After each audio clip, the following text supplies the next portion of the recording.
Is it tremble, tremble, tremble, or is it laugh, laugh, laugh? That's the great thing. And sometimes it's one, and sometimes it's the other. So that the whole thing of the Joker is he comes into being, as it were, at the point when the anxiety interpretation of the trembling becomes the laughing interpretation. We were talking about monks who had skulls in their cells to remind them of mortality. And we think a grim thing. The skull is a grim thing. But Chesterton had the poem about the skull. Chattering finch and waterfly are not merrier than I. Here among the flowers I lie, laughing everlastingly. No, I may not tell the best. Surely, friends, I might have guessed, death was but the good king's jest, it was hid so carefully. So you can see the skull not as a grim thing, but as a laughing thing. It's all that's left of a human being. And all the surface is peeled off, and nothing but this beautiful bone remains. It laughs.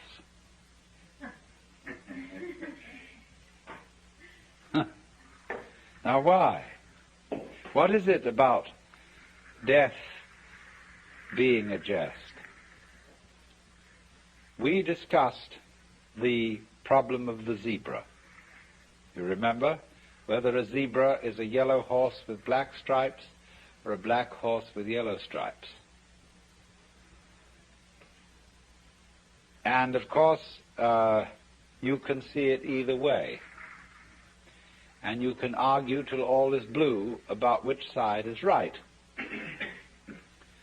And let's suppose that a black horse is a horse of ill omen, even though striped with yellow, and a yellow horse a horse of joy and good omen, even though striped with black. This is our eternal problem. We are in the state of egocentric consciousness, firmly convinced that death is a threat. We are so convinced of this, even though individuals may say, well, I'm not really afraid of death. What I'm afraid of is dying in an unpleasant way. Nevertheless, since almost all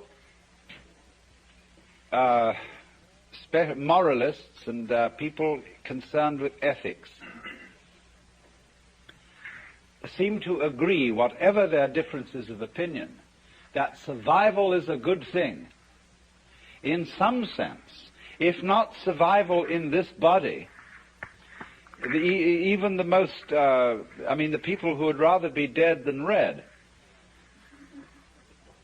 firmly believe that that is true because they believe there is a hereafter where they can go and where they can be rewarded for the courageous stand against evil which they have taken.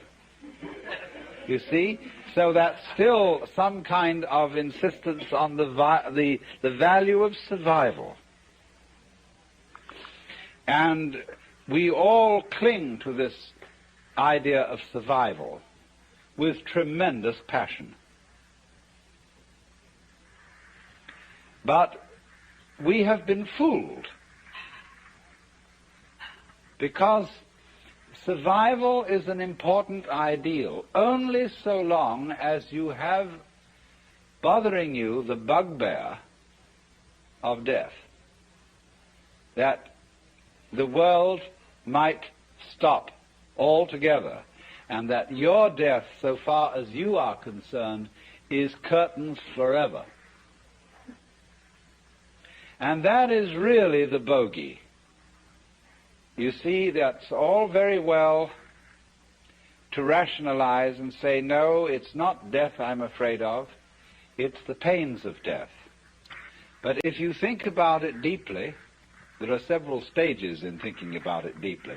The first stage is the real horrors of endless night, of the futility, of the whole conception that one's own life, or indeed the whole life of the cosmos, might be nothing but a flash, and beyond that, nothing.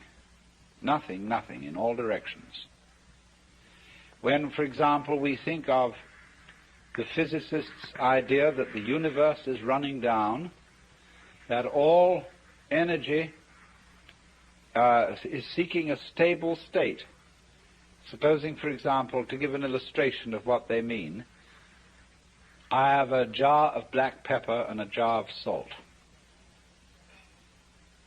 And I pour them together into another jar, and I can see the white salt and the black pepper fairly well delineated. Then I start shaking the jar, and slowly, slowly, slowly the black and the white disappear into a gray. That can never be sorted out again into black and white. In this sort of way, as things go on, the universe, they say, it tends to attain a stable state, to run down, run down, run down, until that's the end.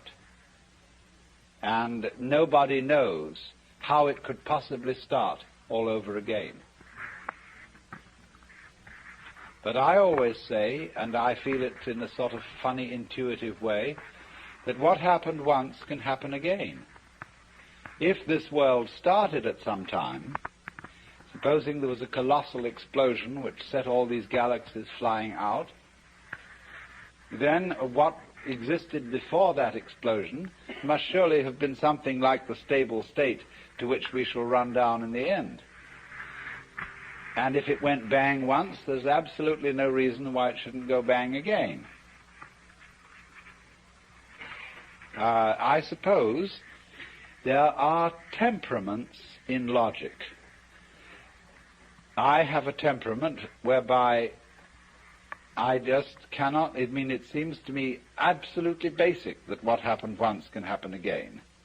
But there are other people who so cherish the unique that they can conceive the idea of something like existence happening only once. But you see, something that happens only once doesn't happen at all.